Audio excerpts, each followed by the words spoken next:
এখানে এই মুহূর্তে অবস্থান করছি সেটা হচ্ছে চান্দর ইউনিয়নের রসুলপুর গ্রামে। আর এখানে আমাদের উপজেলা কৃষি অফিসার মহোদয়, আমাদের উপজেলা কৃষি অফিসের কর্ণধার জনাব কৃষিবিদ জিয়াউল ইসলাম স্যার রয়েছেন। স্যারের উপস্থিতিতে আমরা যে জমিতে যে সবসময় ডাল দেয় এবং ডালের বিষয়ে যে উপকারিতাগুলো আপনাদের বিভিন্ন রাজস্ব গ্রুপের স্কুলগুলোতে আমরা বলে থাকি, সেই স্কুলগুলোতে আপনাদেরকে বলি যে জমিতে অবশ্যই ডাল দিবেন, ডালের এই উপকারিতা রয়েছে। সেই জন্য আমরা কিন্তু আজকে একটা পার্চিং উৎসব হয়ে যাচ্ছে। এই যে জমিতে পার্চিং একটা উৎসব, যে একসাথে একযোগে আপনারা সবাই সম্মিলিত হয়ে এটা দিচ্ছেন এবং এই বিষয়ে এর উপকারিতা বা নিয়ে স্যার আমাদের দিক নির্দেশনা দিবেন জনাব। কথা বলার এবং আমাদের সাথে আমাদের একজন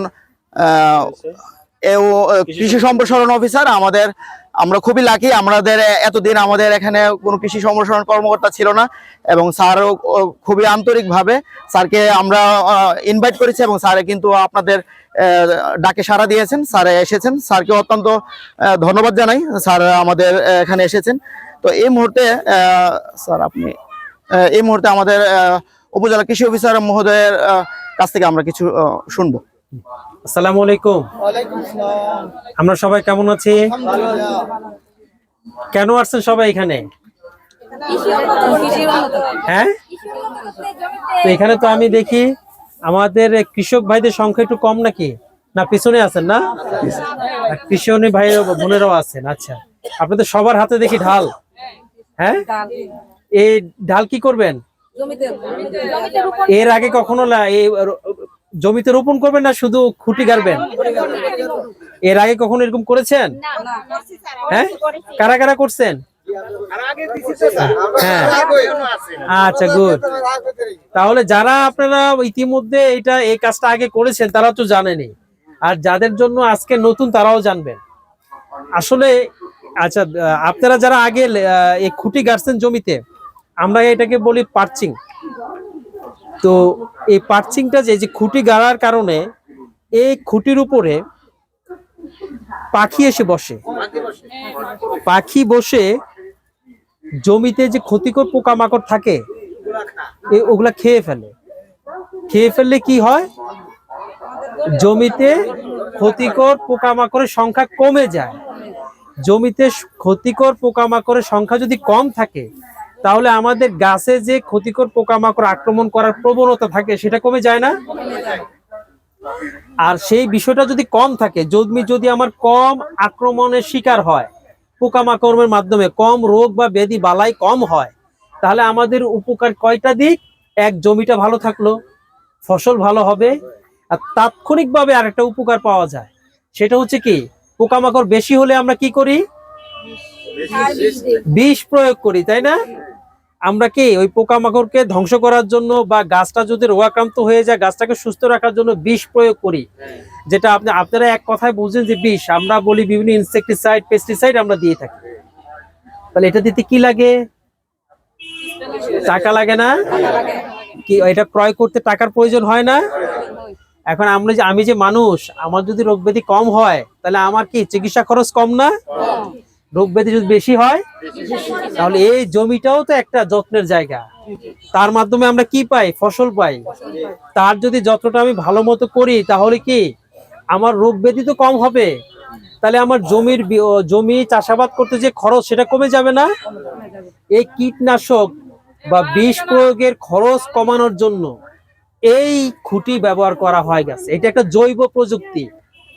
জৈব প্রযুক্তি হচ্ছে কোনো ক্ষতিকারক মাধ্যম ছাড়া বা এই যে কোনো বিষ প্রয়োগ ছাড়া যদি আমি কোনো একটা পদ্ধতি অবলম্বন করে আমি আমার জমির রোগ ব্যাধি বালাই কম রাখতে পারি, ক্ষতিকর পোকামাকড় তাড়ানোর ব্যবস্থা বা ধ্বংস করার ব্যবস্থা করি, সেটা আমার একটা এটা হচ্ছে একদম আপনাদের বোঝার সুবিধার্থে সেটাকে আমরা জৈব প্রযুক্তি বলে থাকি।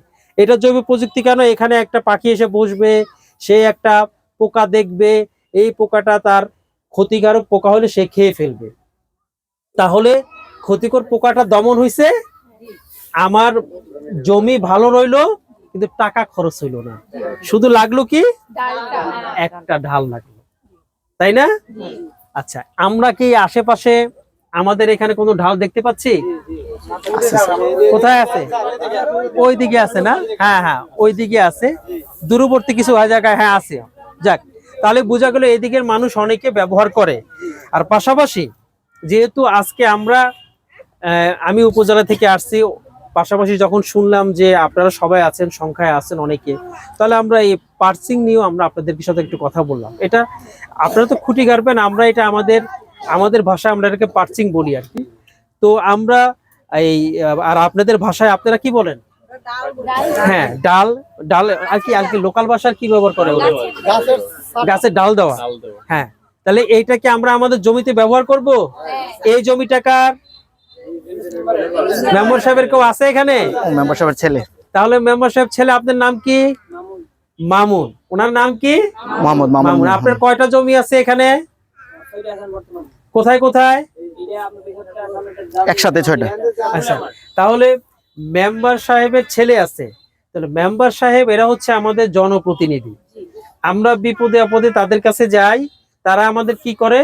সুপরামর্শ দিয়ে আমাদেরকে সহযোগিতা করে থাকে। তা আজকে সবচেয়ে ভালো দিক হচ্ছে এখানে মেম্বার সাহেব নাই, ওনার ছেলে আছেন। সো আমরা তার কাছ থেকে আমরা একটা কমিটমেন্ট নিব যে সে তার জমিগুলোতে কবে নাগাদ করবে। তো এটা আপনাদেরকে উৎসাহ দিবে না? তাহলে আমরা মামুনকে জিজ্ঞেস করব, মামুন আপনি বলেন, আপনাদের যে জমিগুলো আছে এই প্রত্যেকটা জমিতে আপনারা খুঁটি গেড়ে দিবেন, পার্সিংটা করে দিবেন কিনা? কয়দিন লাগবে? 1-2 দিনের দিতে লাগবে। তাইলে উনি যদি দেয় আপনারা দিবেন না? আর হ্যাঁ, তো আর আমি এই যে আমাদের শফিউল ইসলাম এখানে আছেন, শফিউল আলম, উনি আছেন, উনি ওনার সাথে কোঅর্ডিনেট করবেন, মানে সমন্বয় করবেন, উনি আপনাদের পরামর্শ দিবে। আর আপনি মামুনদের যতগুলো জমি আছে এগুলা করার পরে এগুলো ছবি ভিডিও তুলে আমাকে পাঠাবেন, ইনশাআল্লাহ। ঠিক আছে, ইনশাআল্লাহ। তাহলে আমরা এখানে আজকে আপনারা একটু বললাম, আপনারা শুনলেন।